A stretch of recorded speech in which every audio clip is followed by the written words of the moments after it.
ដុំសាច់លើក្បាលទារកនេះបានបែកធ្លាយហើយទឹកនឹងខ្ទុះហូរចេញមកតើការវះកាត់ជួយសង្គ្រោះអាយុជីវិតអាចធ្វើទៅរួចដែរឬទេដោយសារតែស្ថានភាពកាន់តែធ្ងន់ធ្ងរនិងគ្រោះថ្នាក់ដល់អាយុជីវិតគ្រូពេទ្យបានសម្រេចចិត្តនៅថ្ងៃទី2ធ្វើការវះកាត់ជាលើកដំបូងដល់ទារកយ៉ាវៗជាបន្ទាន់ប៉ុន្តែអ្វីដែលនឹកស្មានមិនដល់នោះគឺនៅពេលនេះដុំសាច់នៅលើក្បាលផ្នែកខាងក្រោយរបស់គេបានបែកធ្លាយទៅហើយបុគ្គលិកពេទ្យត្រូវចាត់វិធានការសង្គ្រោះជាបន្ទាន់ភ្លាមៗដោយប្រើប្រាស់សម្លេងពេទ្យដើម្បីបញ្ឈប់ការហូរចេញទឹកនិងខ្ទុះគ្រូពេទ្យម្នាក់បាននិយាយទាំងក្តីបារម្ភថាពេលនេះដុំសាច់ដែលបែកហើយក្មេងប្រកាសជាប្រឈមមុខនឹងការឆ្លងមេរោគធ្ងន់ធ្ងរយើងត្រូវតែសង្គ្រោះឲ្យបានទាន់ពេលវេលាបើមិនដូច្នេះទេគេអាចនឹងស្លាប់ក្នុងរយៈពេល1 ឬ 2 ថ្ងៃខាងមុខនេះដល់ថ្ងៃវះកាត់បុគ្គលិកពេទ្យត្រូវបញ្ចុះបំពង់បង្ហូរទឹកពីលើក្បាលដើម្បីបូមយកទឹកដែលដក់ចេញជាមុនសិនដោយសារតែយ៉ាវៗមានជំងឺច្រើនមុខរួមបញ្ចូលគ្នាការវះកាត់នេះតម្រូវឲ្យគ្រូពេទ្យមានការប្រុងប្រយ័ត្នខ្ពស់បំផុតនិងមិនអាចឲ្យមានកំហុសសូម្បីតែបន្តិចឡើយ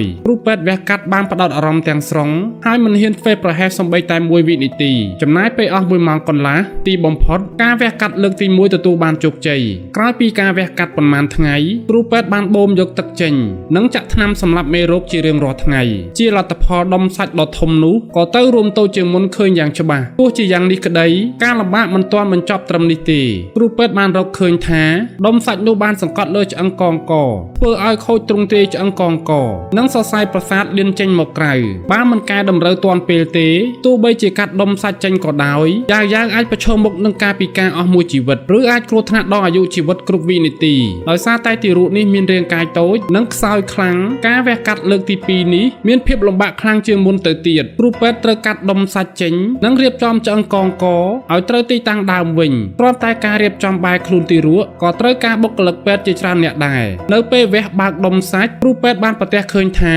សរសៃប្រសាទនៅខាងក្នុងសុទ្ធតែលែងដំណើរការទៅហើយដែលនេះគឺជាក្តីសង្ឃឹមដ៏ជោគជ័យមួយសម្រាប់ការវះកាត់ក្រោយពីចំណាយពេលអស់1ម៉ោងឲ្យការយកចិត្តទុកដាក់ខ្ពស់ពីគ្រូពេទ្យដុំសាច់ដែលធ្លាប់តែជាប់នៅក្បាលយ៉ាវអស់រយៈពេល17ថ្ងៃដែលមានទម្ងន់ជាងកន្លះគីឡូក្រាមត្រូវបានកាត់ចេញដោយជោគជ័យបន្ទាប់មកគ្រូពេទ្យចំណាយពេល2ម៉ោងទៀតដើម្បីរៀបចំសរសៃប្រសាទនិងកែតម្រូវឆ្អឹងកងក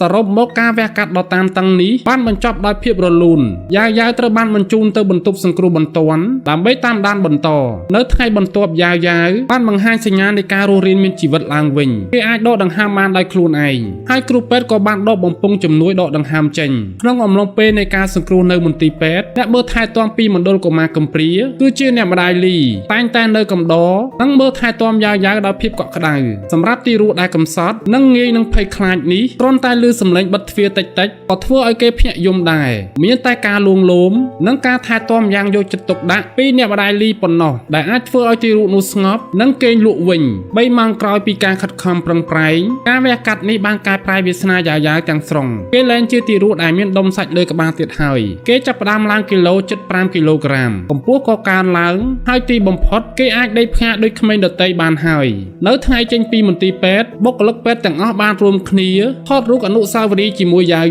ឲ្យសង្ឃឹមថាទារកនេះនឹងមានជីវិតដ៏សុខសាន្តនៅថ្ងៃមុខបន្ទាប់មកយ៉ាវត្រូវបានបញ្ជូនទៅរស់នៅក្នុងមណ្ឌលកុមារកំព្រាដើម្បីចាប់ផ្ដើមជីវិតថ្មីទោះបីជាទារកនេះត្រូវឪពុកម្ដាយបង្កើតបោះបង់ចោលតាំងពីកំណើតក៏ពិតមែនប៉ុន្តែដោយសារទឹកចិត្តដ៏ប្រពៃរបស់សប្បុរសជននិងការលះបង់របស់ក្រុមគ្រូពេទ្យយ៉ាវអាចរួចផុតពីសេចក្តីមរណៈនិងទទួលបានជីវិតថ្មីដ៏ស្រស់បំព្រងរឿងរ៉ាវយ៉ាវបានរំលឹកយើងថាគ្រប់អាយុជីវិតទាំងអស់សុទ្ធតែមានតម្លៃនិងស័ក្តិសមទទួលបានការគោរពនិងការការពារតើអ្នកយល់យ៉ាងណាចំពោះវីដេអូមួយនេះកុំភ្លេចខមមិននៅខាងក្រោម